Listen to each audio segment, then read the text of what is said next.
हमें अक्षर तत्व का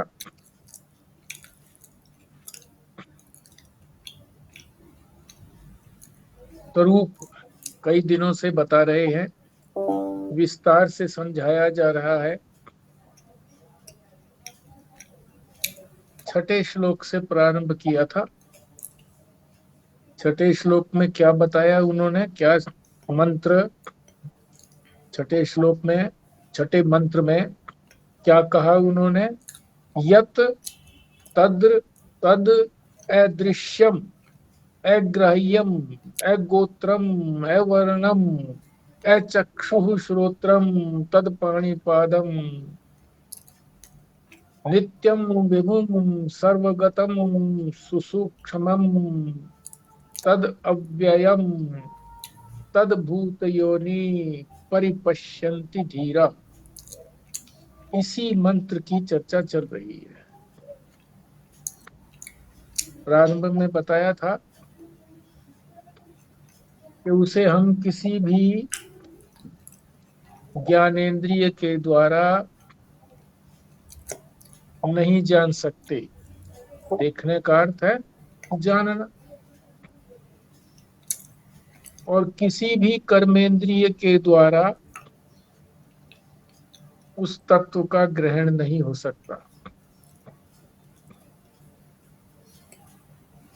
ठीक है, हम तो ग्रहण नहीं कर सकते या हम तो जान नहीं सकते, वो तो जान सकते होंगे। अक्षर तत्व है, वो तो जान सकता होगा और वो तो ग्रहण कर सकता होगा। तो कहते हैं नहीं, उनकी ज्ञानेंद्रियां भी नहीं है, उनकी कर्मेंद्रियां भी नहीं है।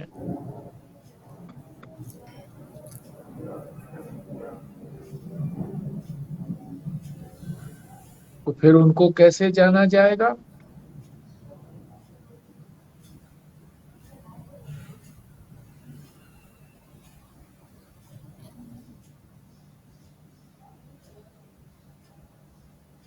कैसे नहीं है उनकी ज्ञानेंद्रियां और कर्मेंद्रियां? उसके लिए कहा है ज्ञानेंद्रियों में अचक्षुः अश्रोत्रम, यानी ज्ञानेंद्रियां नहीं है। दो ही बताई है, बाकी सारी ही किसी भी कोई भी ज्ञानेंद्रिय उनकी नहीं है। फिर आगे बताया तद अपाणी पादम। पाणी माने हाथ, उनका हाथ भी नहीं है।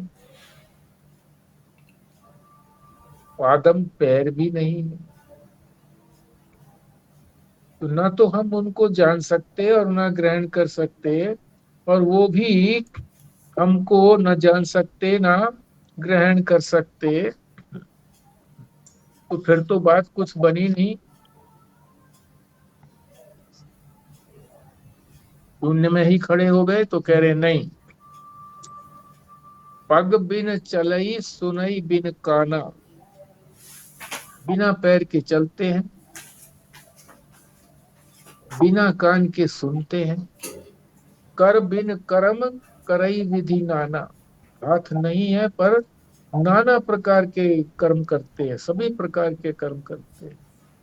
आनन रहित, मुख नहीं है मुंह, सकल रस भोगी, फिर भी मुंह के अंदर जो जिह्वा होती है उससे सब तरह के रस भोगते हैं, जिह्वा न होने पर भी। बिन बाणी बक्ता बड़ जोगी,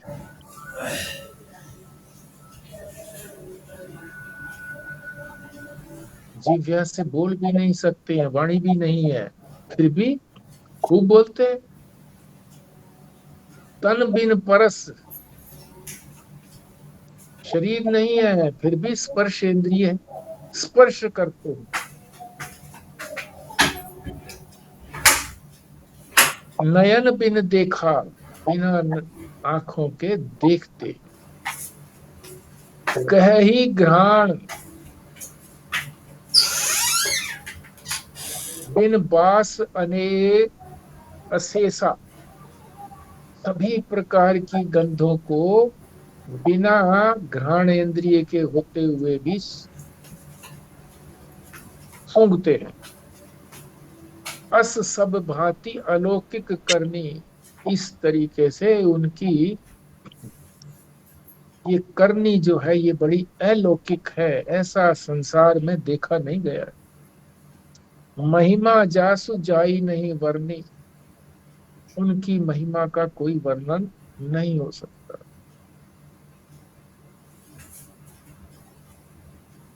उदाहरण दे करके भी समझाया कि द्रौपदी का चीर हरण के समय जब उसने पुकारा तो तुरंत चीर बनकर के ही उपस्थित हो गए। ईशावास्य उपनिषद ने भी इसी प्रकार से कहा है कि बिना हिले सभी भूतों में पहुंच जाता है, हिलता नहीं है पर पहुंच जाता है। मन भी इतना वेगवान नहीं है जितना वो है।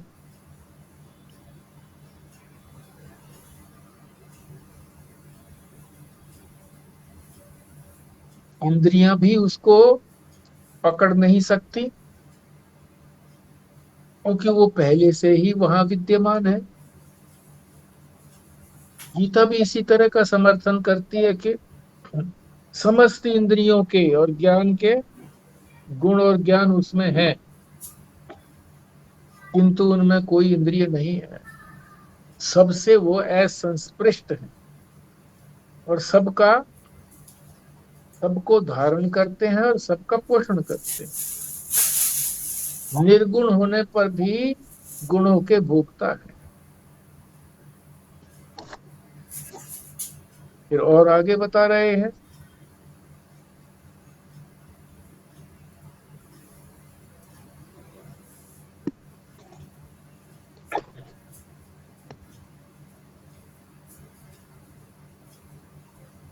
नित्यम विभु, नित्यम विभुम सर्वगतम। इन तीन शब्दों से क्या प्रतीत होता है? नित्य का मतलब वो हमेशा बने रहते हैं। सब चीजें जो हैं वो काल के घेरे में हैं, एक समय में है दूसरे समय में नहीं, काल में। पर ये सब कालों में है, नित्य है, हमेशा रहता है। अक्षर तक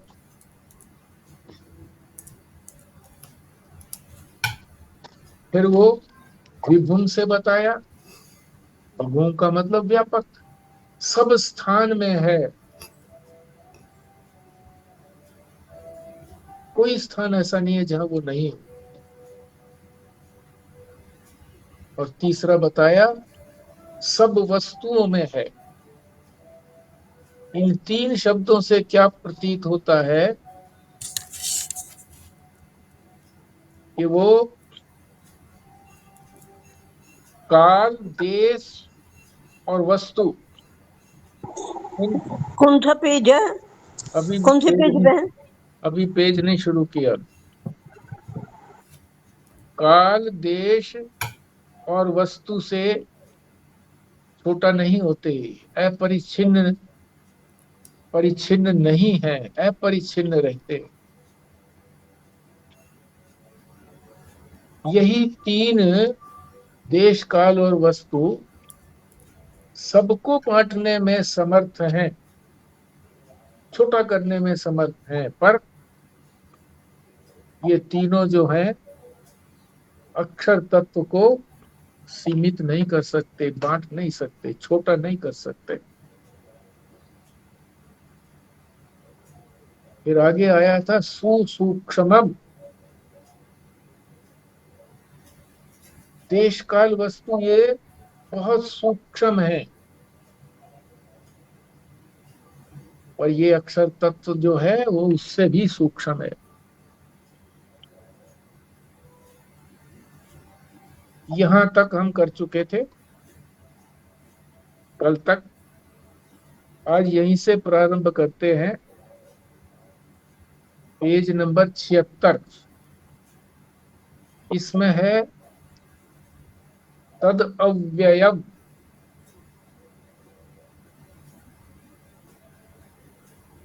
वह खर्च नहीं होता। व्यय कहते हैं खर्च करने को, उसका खर्च नहीं होता।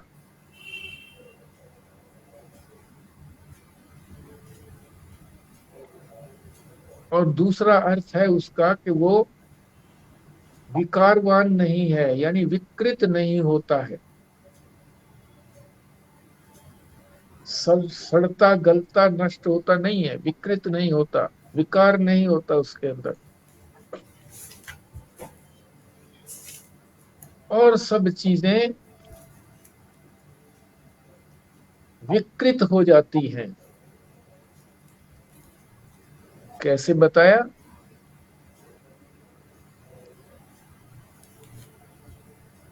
कि माता के गर्भ में एक बूंद वीर्य की गई थी, उसी से वो बड़ा हुआ, फिर उसका जन्म हुआ,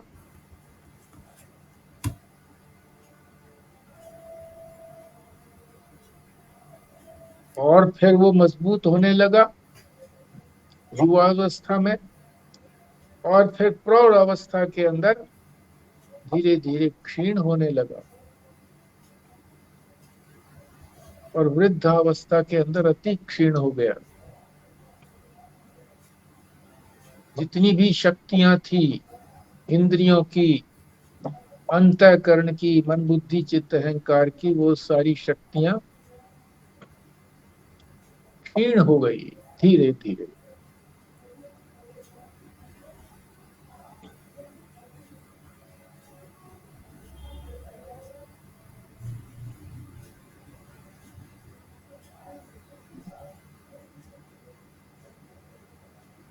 एक बात और भी बताई कि जब तक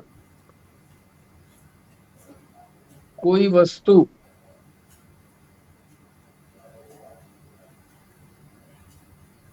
जिसको हम शरीर को मैं मानते हैं ना, मैं के संपर्क में रहता है, मैं के अंदर रहता है, मैं के संपर्क में तो हमारा ये शरीर भी है, इंद्रियां भी हैं, अंतःकरण भी है। जब तक ये मैं बना रहता है तब तक ये सारी चीजें भी बनी रहती हैं, और इनमें कोई विकार भी नहीं आता है।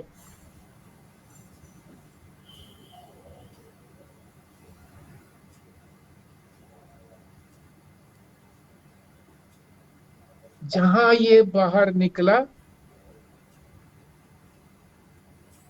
तो अपवित्र हो जाता है, ये शरीर भी अपवित्र हो जाता है, और जो इनमें से वस्तुएं निकलती हैं वो भी अपवित्र हो जाती हैं।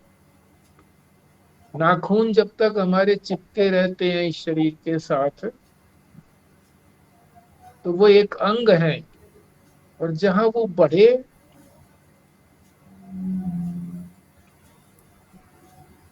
तो उनमें कोई जान नहीं रहती। काट दो उनको तो भी कोई अंतर नहीं पड़ता। बाल हैं इसी तरीके से, जब तक बाल इस शरीर पर हैं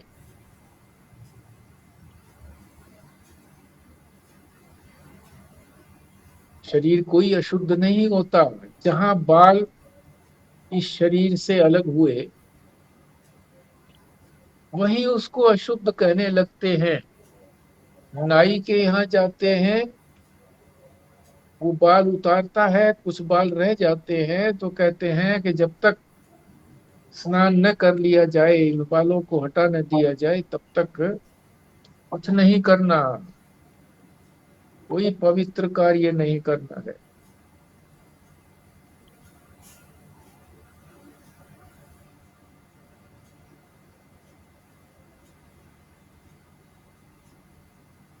जब हमने मुख से अन्न खाया, जब तक वो अन्न जो है अंदर रहा, बल भी देता रहा, कोई अशुद्धि नहीं। जहां वो बाहर निकला तो बल भी निकल जाता है, और उसको एक क्षण भी हम उसके निकट खड़े भी नहीं रहना चाहते।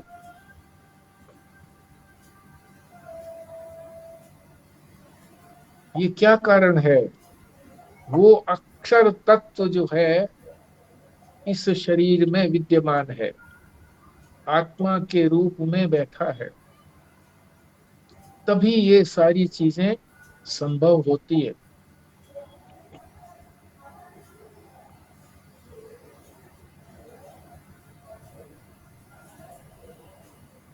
जहां वो आत्म तत्व शरीर से निकला तो वो शव कहलाने लगता है। उससे पहले तो वो शिव था, शिव का मंदिर था शरीर, फिर शव हो गया।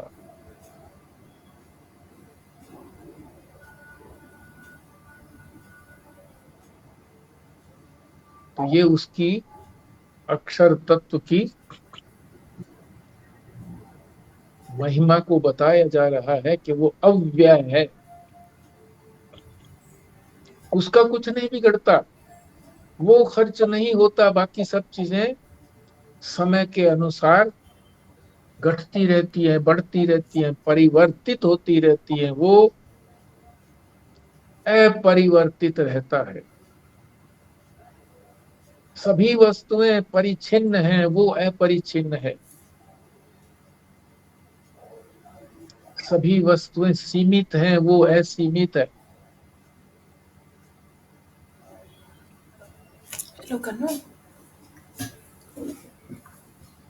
सभी वस्तुएं अनित्य हैं, वो नित्य है।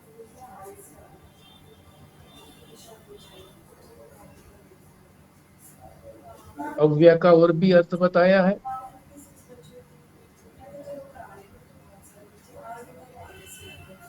उत्पन्न होना, बढ़ना, बदलना, घटना,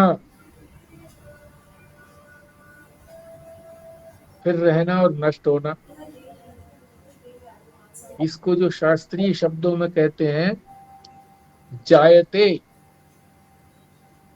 अस्ति, वर्धते, अपरिणमते, अपक्षीयते और विनश्यति। ये 6 विकार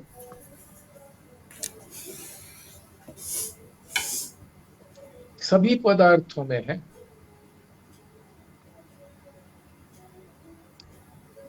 अक्षर तत्व में नहीं है ये विकार।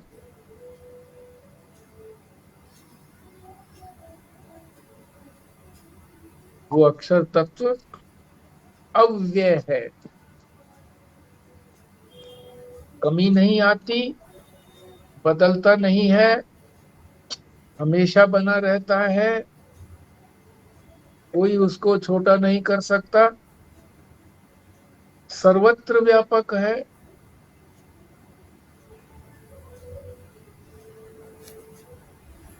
किसी स्थान में ना हो ऐसा नहीं है।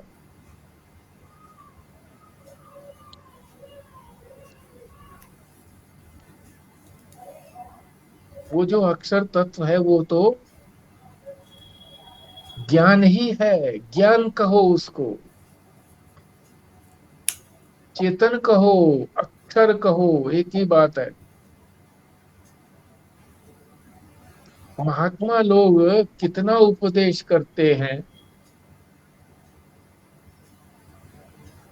आयु पर्यंत उपदेश करते ही रहते हैं।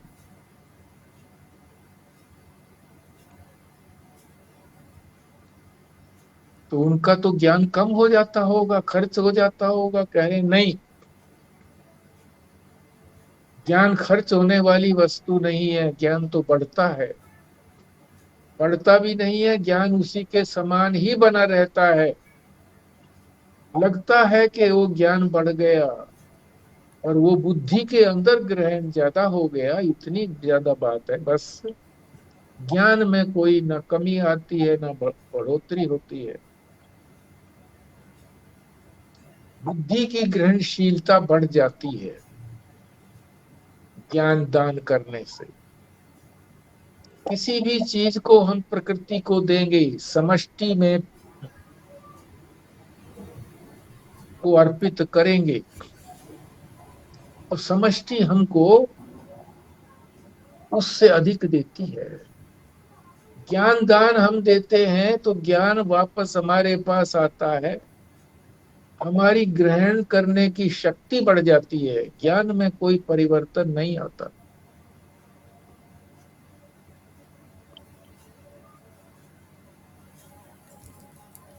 बाकी सब चीजों में परिवर्तन आता है।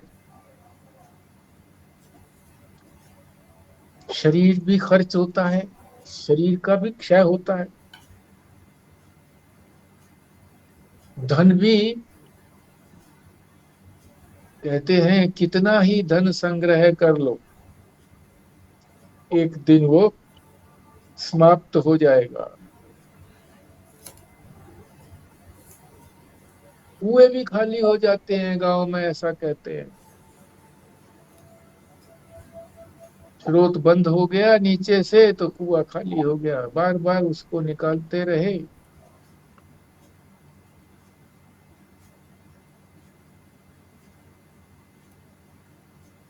गुण भी कम हो जाते हैं। लाल कपड़ा ले करके आए, बार बार धोने से उस फेड हो जाता है। गुलाब के अंदर गंध होती है, ये गुण है गंध का, खुशबू कहिए। और उसका रंग भी बड़ा सुंदर है, लुभावना है, गुलाबी रंग है। वो भी अगले दिन उतना ताजा नहीं रहता, गंध भी उतनी नहीं रहती, रूप भी उसका उतना नहीं रहता, इतना सुंदर नहीं लगता।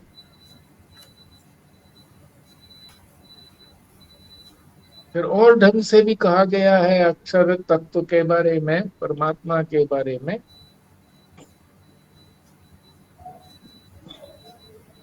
कि जो हमारे पांच कोश हैं, अन्न में, प्राण में, मनो में, विज्ञान में, आनंद में,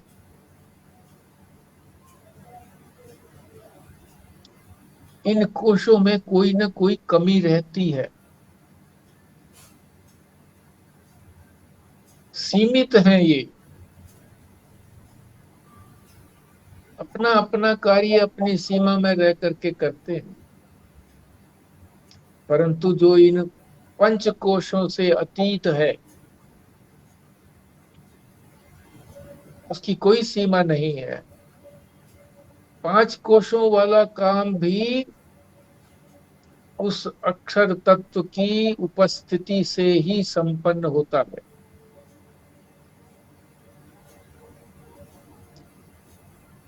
वो ना हो तो ये पांच कोश भी अपना कार्य संपन्न नहीं कर पाएंगे।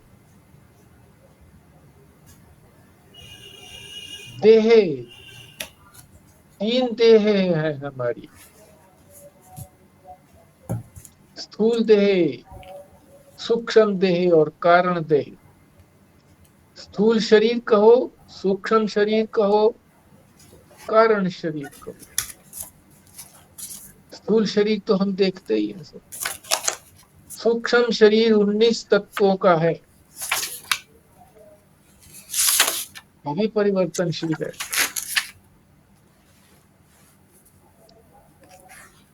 और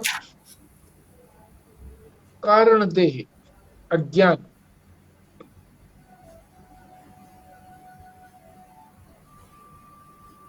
ये तीनों शरीर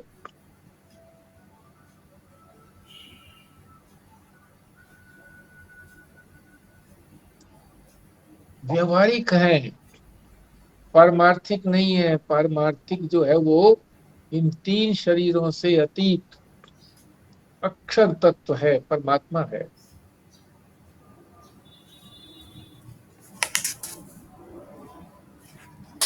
अक्षर तत्व में कोई गुण नहीं है, निर्गुण है। निर्गुण होते हुए भी सभी में गुणों के रूप में भी विद्यमान है। निराकार परमेश्वर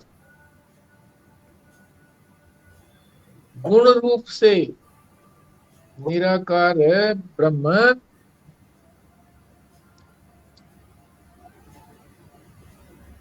ईश्वर रूप से सर्वत्र व्यापक है। और वही ब्रह्म, वही अक्षर तत्व साकार रूप से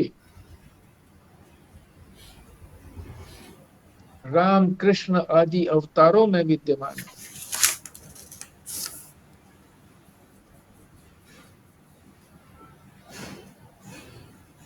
अब ये अव्यय की बात भी समाप्त हो गई।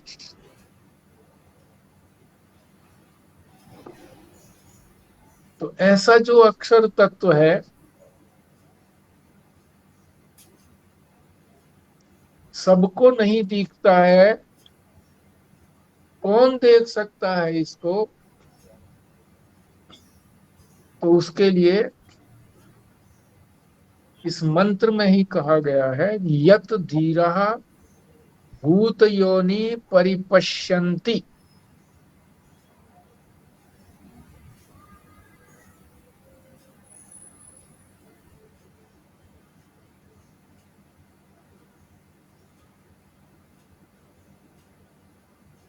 धीर, धीरा मतलब धीर, धीर लोग, ये 78 पृष्ठ पर है। धीर लोग उस अक्षर तत्व को, परमात्मा को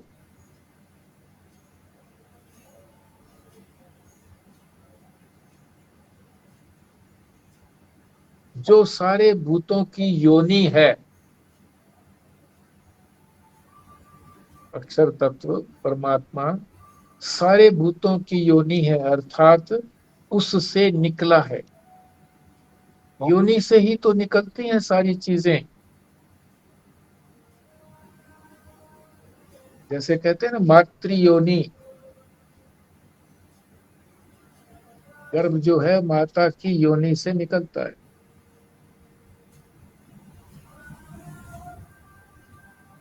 तो ये अक्षर तत्व जो है ये भी सारे प्राणियों की योनि है, उसी में से निकले हैं।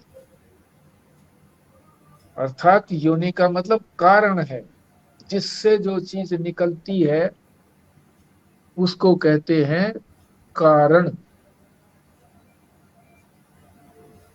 सारे जगत का कारण है, सारा जगत उसी से उत्पन्न हुआ है। ऐसे अक्षर तत्व को, परमात्मा को धीर पुरुष ही ठीक प्रकार से देख पाते हैं, जो धैर्य रखते हैं, जो स्थिर हैं।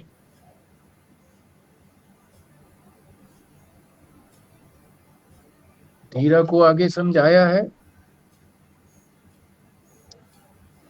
तटस्थ। तटस्थ का मतलब है जो तट पर स्थित है।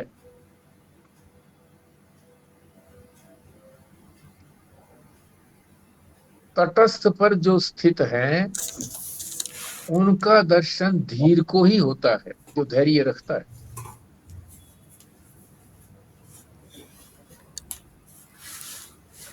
कैसे? गंगा जी है, उसके तट पर बहुत लोग खड़े हैं और किसी एक ने छलांग लगाई और वो भी बह गया गंगा की धारा के साथ, तो वो उनको कैसे देख पाएगा? नहीं देख पाता। जो अपने आप को स्थिर रख सकता है, तो ये गंगा की धारा का क्या तात्पर्य हो गया? जो ये बदलने वाला संसार है, इस बदलने वाले संसार के साथ जो नहीं बदलता, ये संसार तो क्षण क्षण बदलता है। और प्राय जो है लोग जो है वो इस बदलने वाली चीज को ही पसंद करते हैं।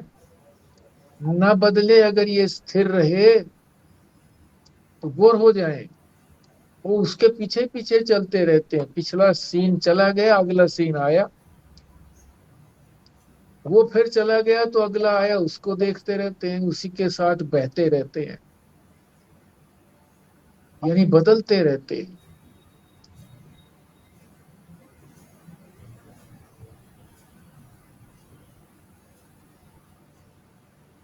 ये जो हमारी धारा जो है, ये संसार की धारा, एक तो दृश्य की धारा है, दृश्य जो दिख रहा है बदलता हुआ। दृश्य उसी को ही कहते हैं जो अभी दिख रहा है, फिर दिखना बंद, फिर दूसरा दृश्य दिखने लगा, फिर तीसरा दृश्य दिखने लगा।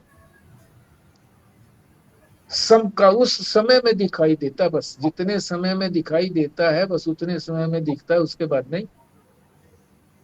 फिर दूसरा दृश्य आ गया, और उसी दृश्य के साथ यदि इंद्रियां भी बहती जा रही है, वो बदलता जा रहा है, तो इंद्रियां भी यदि बदलती जा रही है, यानी उसी के पीछे पीछे लगी है, इंद्रियां भी उसी के पीछे पीछे लगी है,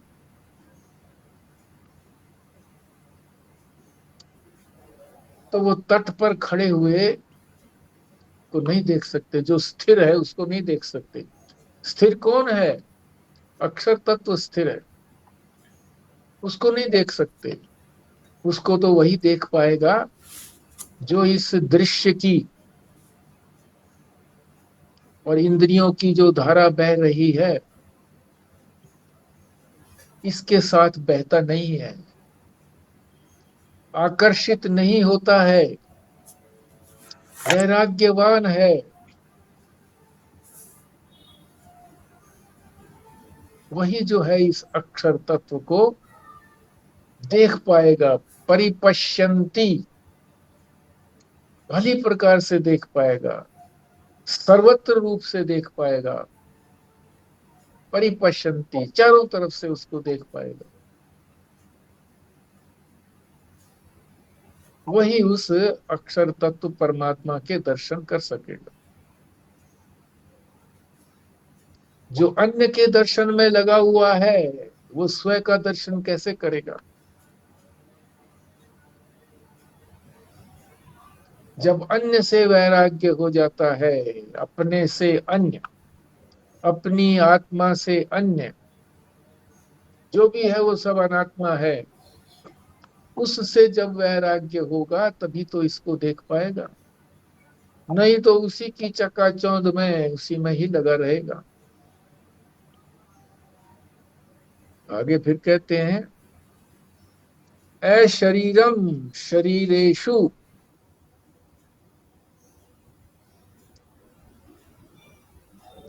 शरीरों में रह करके भी, सभी शरीरों में है वो अक्षर तत्व,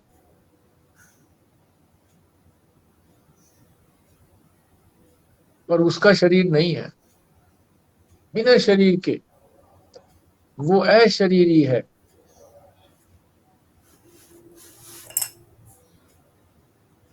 अनअवस्थेषु अवस्थितम, जो स्थिर नहीं रहते या एक स्थित नहीं रहते, तो एक से स्थान पर प्रवाहमान रहते हैं, उनमें जो स्थिर रहता है। हमारी वृत्तियां कभी स्थिर नहीं रहती। क्यों? स्थिर वस्तु को देखती नहीं है। जो अस्थिर वस्तुएं हैं, बदलने वाली वस्तुएं हैं, उसको देखती रहती है। कभी घड़े की वृत्ति बनी, कभी कपड़े की वृत्ति बनी, कभी सुराही की वृत्ति बनी, कभी किसी और की वृत्ति बनी।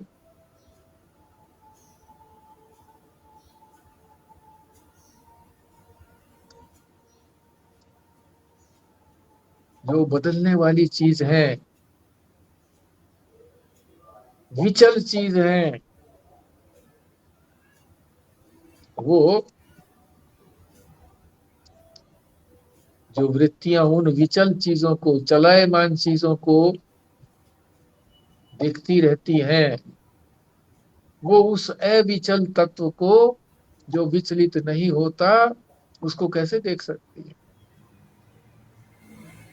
वो तत्व तो अविचल है, महान है, महानतम, विभुम, आत्मानम मत्वा धीरो न शोचति। अविचल है, महान है, विभु है, व्यापक है।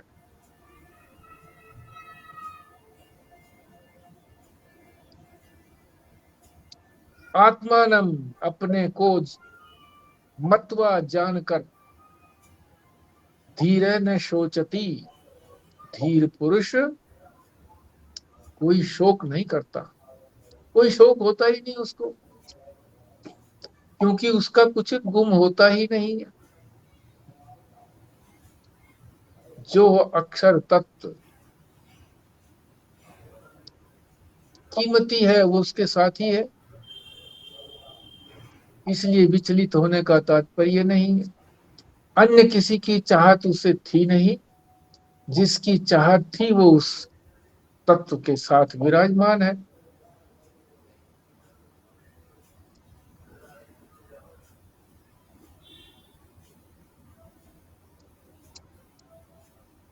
तो धीर पुरुष वही होते हैं जो अक्षर को इस सारे जगत का कारण मानते हैं, क्योंकि कारण तो हमेशा एक ही होता है, कार्य तो अनेक होते हैं। अनेक चीजों को देखेंगे तो विचलित रहेंगे ही रहेंगे। एक ही चीज को देखेगा जो जो इन विचलन करने वाली चीजों को न देख करके, इनसे वैराग्य करके अविचल तत्व को जगत का कारण मानता है कि एकमात्र वही है, बस, उसके अतिरिक्त है नहीं। कारण ही कारण है, कार्य है ही नहीं, क्योंकि कार्य भी जो है वो भी कारण से अलग नहीं है। सब में कारण विद्यमान है। ऐसे धीर पुरुष को ज्ञानी कहा जाता है। वही ज्ञानी ही धीर हो सकता है, जिसने अक्षर तत्व को जान लिया, अपने स्वरूप का ज्ञान हो गया, वही धैर्य रख सकता है, वही धीर है। वही इस जगत के जो कारण है, जगत का कारण, उसको देख सकता है।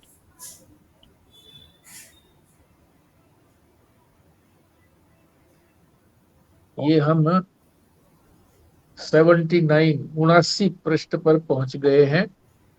ऊपर की 5 पंक्तियां हम कर चुके हैं। इसके बाद जो कम से कम 2 पृष्ठ हैं, वो दर्शन शास्त्रियों के अनुसंधान के विषय हैं। ब्रह्म में अविद्या परोक्ष है या अपरोक्ष, ये ऐसे प्रश्न है जो साधक की खोज के विषय नहीं है। साधक ने तो उस अक्षर तत्व की खोज करनी है जो अब अपरोक्ष है। अब ये शंका कर रहे हैं एक दर्शन वाले शंका करते हैं कि वो परोक्ष है या अपरोक्ष, ये तो बताओ।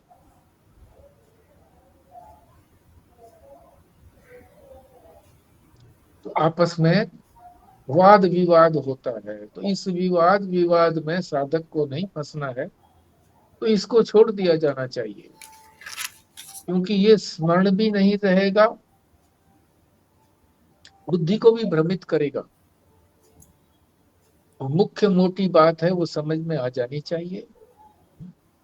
वो यहां तक हुई है। इस पेज को पलट दें, 79 के पेज को पलट दें, और 80 का जो पृष्ठ है इसको भी छोड़ दें।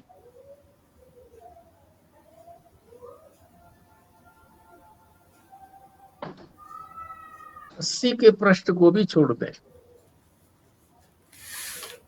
इसमें भी जगत के अनेक तरह के कारण बताए हैं, कोई जड़ कहता है, कोई चेतन कहता है, अनेक तरह के भेद, कोई प्रकृति कहता है, कोई पुरुष कहता है, कोई अनेक तरह की बातें हैं। अनेक धर्मों वाले मुसलमान, जैन, ईसाई, वो क्या मानते हैं, ये सारी बातें इसमें बताई।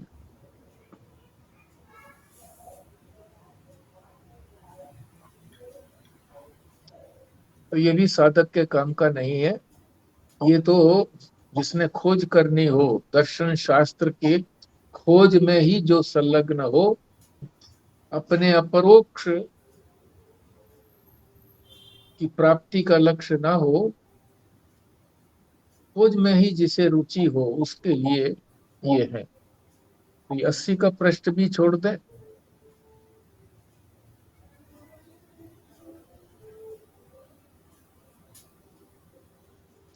और 81 के पृष्ठ में भी बौद्धों की बात बताई है कि बौद्ध क्या मानते हैं। प्रकृति को, कोई ईश्वर को मानता है, कोई प्रकृति को मानता है, कोई प्रकृति ईश्वर दोनों को मानता है, कोई जैन है, कोई कर्मवादी है, कोई कई तरह के हैं। पर हमारी जो श्रुति कहती है, वेद जो कहता है, बस इसी बात को समझ लें। ये बीच के अंदर दिया हुआ है।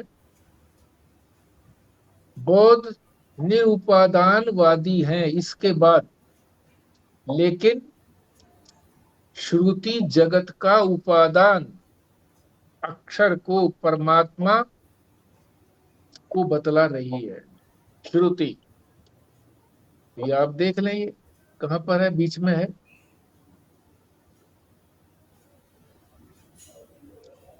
दूसरा पैराग्राफ शुरू होने से पहले, तद्भूत योनि, इससे पहले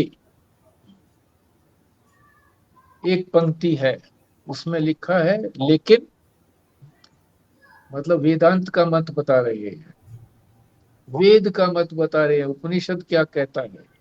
हमारे लिए तो वही प्रमाण है। अनेक धर्मों में, अनेक दर्शनों में भटकने की आवश्यकता नहीं है। क्या कह रही है श्रुति कि जगत का जो कारण है, कौन सा कारण, कारण दो होते हैं, एक उपादान और एक निमित्त। निमित्त माने उसको बनाने वाला। तो बनाने वाला तो सब परमात्मा को मानते ही हैं, किसी भी धर्म में कोई मतभेद नहीं है, सभी कहते हैं परमात्मा ने ही सारे जगत को बनाया। पर सभी ये भी मानते हैं कि कोई ना कोई मैटीरियल भी होगा, तभी बनाया उसने। बनाने वाला अलग होगा, मैटीरियल जो है, उपादान जिसको कहते हैं, मैटीरियल का मतलब उपादान,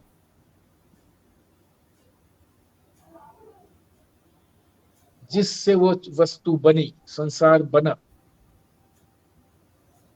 जैसे मिट्टी जो है वो उपादान है, किसका है, घड़े सुराही बर्तनों का। इसी तरह से ये सारा संसार जो है, ये बनाया तो ईश्वर ने, पर उपादान कोई और है।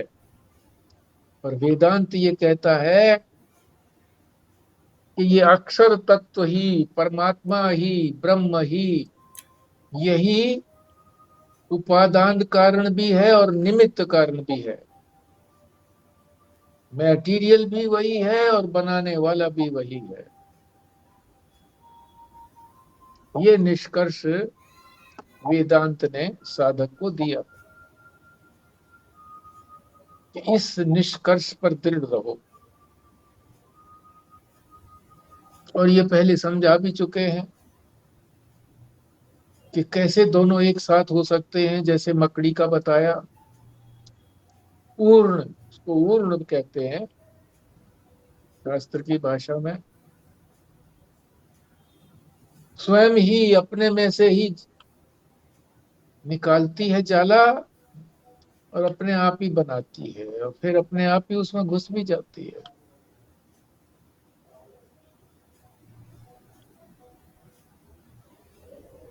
आगे चलते हैं। तद भूत योनि भवंती इति भूतानी। जो उत्पन्न होते हैं उन्हीं को भूत कहते हैं। उत्पन्न होने वालों को भूत कहते हैं।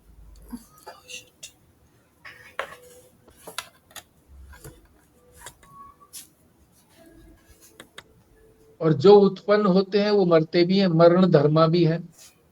जो उत्पत्ति धर्मा है वो मरण धर्मा भी है। जो उत्पन्न होगा वो अवश्य मरेगा। इसीलिए कहा जाता है कि मृत्यु जो है वो निश्चित है प्रत्येक की, क्योंकि अक्षर तत्व के अतिरिक्त सबकी उत्पत्ति हुई है।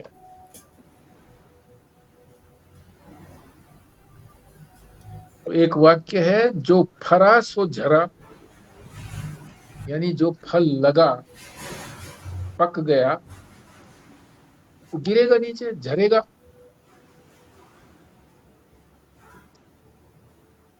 जो बरा सो पुताना, बरा का मतलब जो जलाते हैं, जो चीज जलती है बुझती भी है। आग जलाई तो बुझेगी भी, हम ना बुझाएंगे तो भी बुझेगी।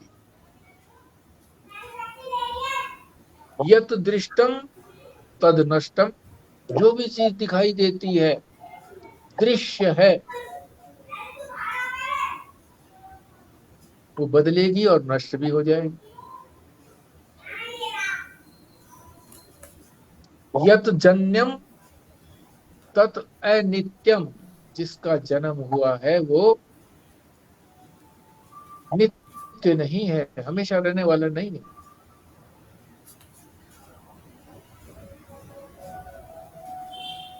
केवल एक अक्षर तत्व ही अजन्मा है,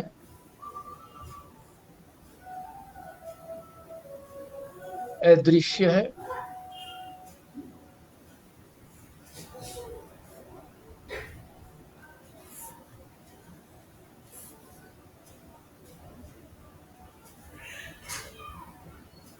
जो दिखेगा वो दृश्य होगा। जो भी दिखती है चीज वो दृश्य तो है ही, दिख रही है। वो विनाशी होगी होगी, नाश तो होगा ही होगा उसका। धीरे धीरे क्षरित होगी और विनाशी होगी। जो जन्म लेगा वो भी मृत्यु को प्राप्त होगा। जन्म के साथ मृत्यु लगी ही है, सबसे निश्चित बात मृत्यु है। पर किसके लिए? हम सब के लिए। पर एक ही तत्व ऐसा है, अक्षर तत्व, कि उसका जन्म भी नहीं है तो उसकी मृत्यु भी नहीं है। एक ही काम वो नहीं कर सकता, बाकी सब कुछ कर सकता है। कर्तुम अकर्तुम अन्यथा कर्तुम। वो ऐसे भी कर सकता है, वैसे भी कर सकता है? कुछ ना करे ऐसा भी कर सकता है, पर एक काम नहीं कर सकता। अपने आप को मार नहीं सकता। क्यों? क्योंकि उसका जन्म है ही नहीं, तो मरेगा कैसे? अपने को भी नहीं मार सकता।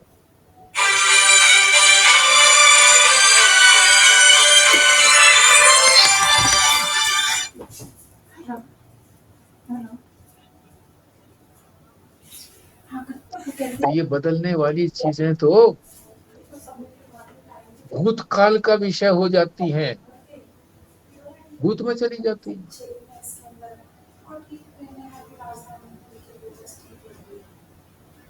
और भूत तो आप जानते ही हैं कि भूत कुछ होता नहीं है। रात में कहीं चल रहे हैं, अंधकार है, भूत दिखाई पड़ा, जब जांच की प्रकाश करके तो लगा तो ये भूत नहीं था, ये तो किसी पेड़ का सूखा हुआ ठूंठ था, दिख गया भूत।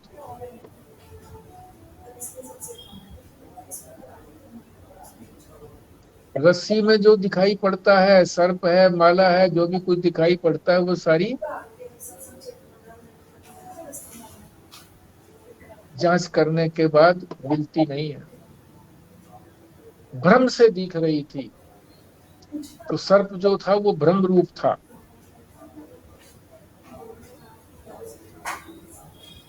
सर्प का भूत था, सर्प नहीं था, सर्प का भूत था, क्योंकि वो भूत में चला गया।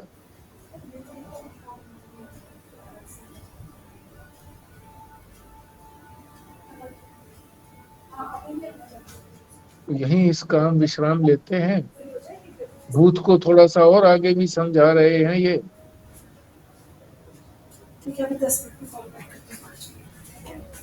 और आगे चलना है तो भूत को उसको कहते हैं, भूत को जो दिखा नहीं, उससे पहले तो था ही नहीं ना, वो जो दिखने से पहले नहीं था और जांच करने पर मिले नहीं, इसीलिए उसको भूत कहते हैं, यानी जो बीत गया, चला गया। तो सब कुछ संसार के अंदर बीतने वाला है, भूत होने वाला है। कोई जो है वर्तमान नहीं रहेगा, वर्तमान तो केवल अपना आत्मा, अक्षर तत्व ही है। सब भूत हैं और भूतों के ही बच्चे हैं। जो भी उनसे उत्पत्ति होती है वो भूत की उत्पत्ति होती है। भूत तो भूत ही होगा, भूत से तो भूत ही होगा।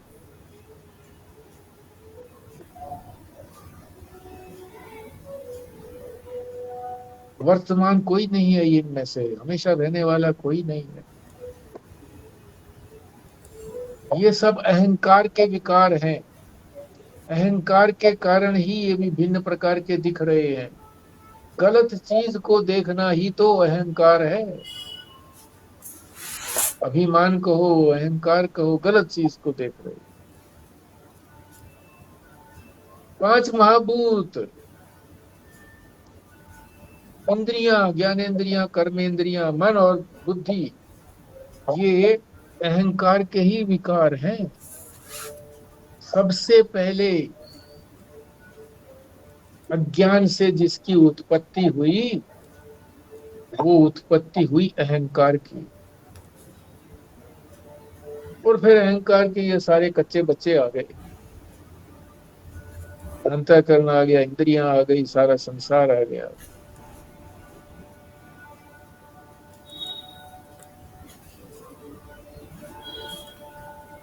यहीं पर विश्राम देते हैं। आप लोग कुछ बोलना चाहें तो 82 पृष्ठ पर हमने ये भूत का, नीचे फिर बता रहे हैं भूत योनि, तो इसको भी और आगे चल के समझ लेंगे।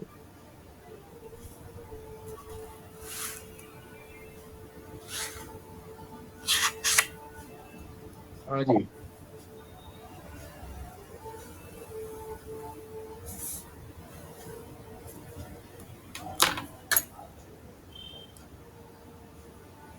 हाँ, वैसे सब कुछ समझ तो आ रहा है, और अप्लाई कुछ भी नहीं हो रहा है, पर फिर भी अच्छा लग रहा है ये सोच के कि उपनिषद पढ़ रहे हैं।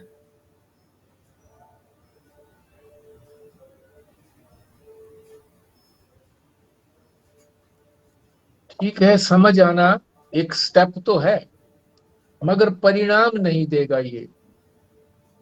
परिणाम तो इसको अपनाने से ही मिलेगा।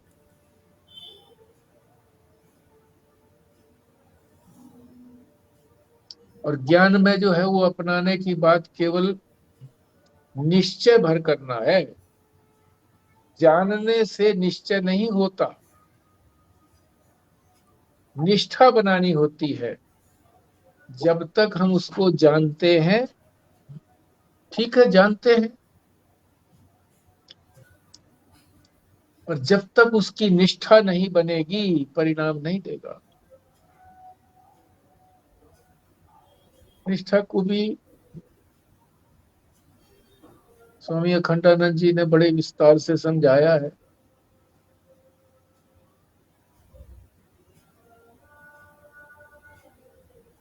विवेक वैराग्य का जब प्रसंग है विवेक चूड़ामणि के अंदर, तो अपने प्रवचनों में उन्होंने बड़े विस्तार से इसको, विवेक को खूब समझाया है, वैराग्य को खूब समझाया है।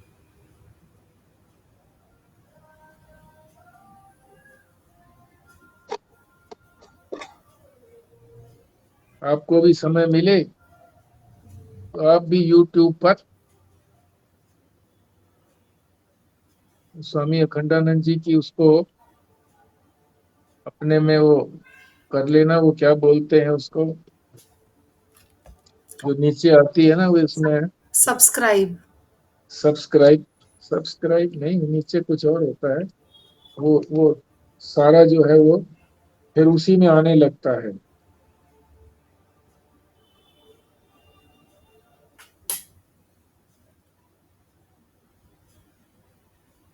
YouTube खोलते ही फिर नीचे जो आएगा ना उसको पढ़ के देखो क्या है। लाइक कह रहे हो, लाइक? नहीं नहीं, सबसे नीचे नहीं आता क्या? YouTube खोलने के बाद सबसे नीचे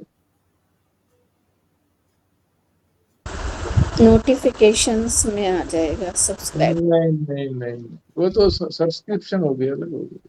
आप हिस्ट्री कह रहे हो क्या? हिस्ट्री? नहीं नहीं वैसे नहीं। वो सब्सक्राइब ही होता है जो आप कहना चाह रहे हो।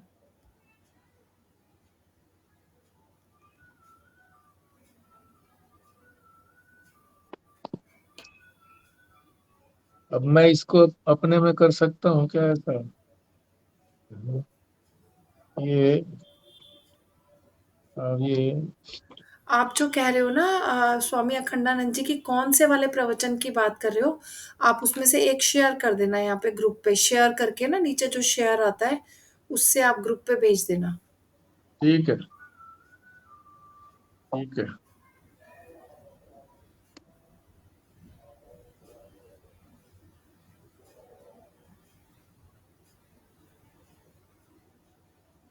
तो अब विश्राम लेते हैं जी। पुराना जी करिए पूर्णाहुति।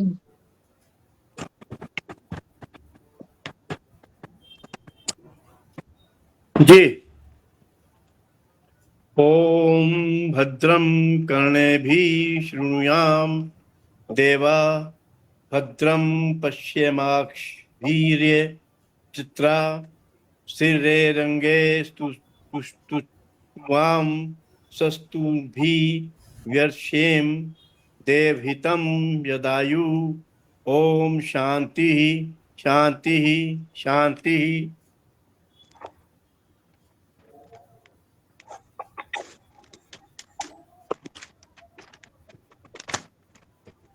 स्वस्ति न इंद्रो वृद्धश्रवा, स्वस्ति न पूषा विश्ववेदा, स्वस्ति न नस्ताक्षरो अरिष्ट नेमि, स्वस्ति नो बृहस्पति बृहस्पतिर्दधातु।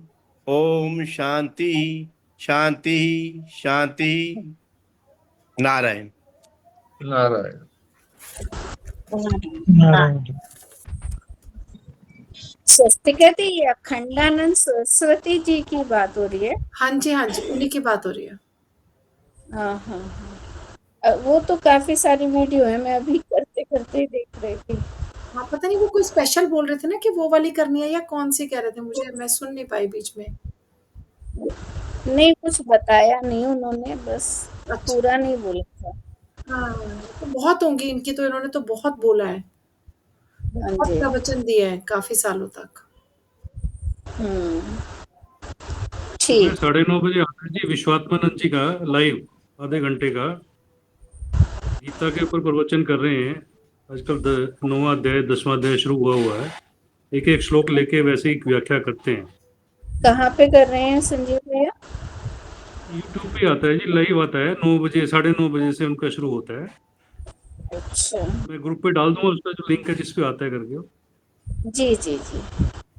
विश्वात्मानंद जी का मतलब अच्छा, काफी अच्छा बोल रहे हैं करके, खोल के समझाते हैं पूरी।